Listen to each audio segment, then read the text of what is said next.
लोग अपने जीवन के आखिरी पलों में परमात्मा से मिलने की चाह रखते हैं और साथ ही यह भी कामना करते हैं कि उनका दाह संस्कार पूरे रीति रिवाज के साथ हो।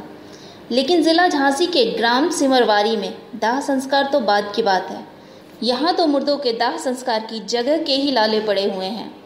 बड़ी ही हैरानी की बात है कि गांव में ना तो कोई शमशान घाट है, ना ही कोई कब्रिस्तान, जिसके कारण मुर्दों को नदी किनारे या फिर किसी दूसरे गांव में ले जाना पड़ता है।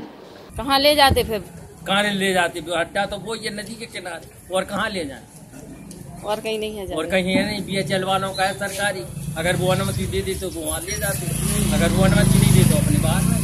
सबसे ज़्यादा परेशानी की बात तो यह है कि अगर बारिश के समय किसी की मृत्यु हो जाती है तो बारिश रुकने का इंतज़ार करना पड़ता है और ईंधन गीला होने की वजह से जलाने में दिक्कत आती है।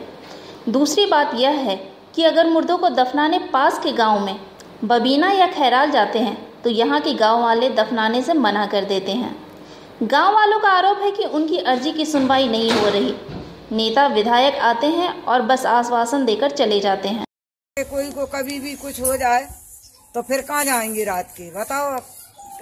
जैसे रात भर मैयत रखी रही, सवेरे अपने अपने ठिकाने पे ले जाते जहाँ जिसकी भूम होती, या फिर खेलार में जाएंगी। आबादी कितनी होगी? 25,000। एक बार गए थे उधर पे, एप्लीकेशन वगैरह भी लेके गए थे, लेकिन हमें करीबन साल भर हो गई है, ज्यादा ही हो गई, लेकिन वहाँ कोई सुनवाई नहीं। कहा गया था कि हाँ हो जाएगा हो जाएगा। हम लोग 10-12 जने गए थे, कोई कुछ नहीं। जैसा कि आप देख सकते हैं, हमारे विकास भवन में प्लेट हैं, जहाँ अल्पसंख्यक अधिकारी के न होने से शमशान घाट और कब्रिस्तान की जानकारी नहीं मिल पा रही है, क्योंकि यहाँ अभी अधिकारी नहीं है। जब अधिकारी ही दफ्तर में मौजूद नहीं रहेंगे तो जनता तो परेशान होगी ही। आखिर अपनी जिम्मेदारी को यह अधिकारी कब निभाना सीखेंगे?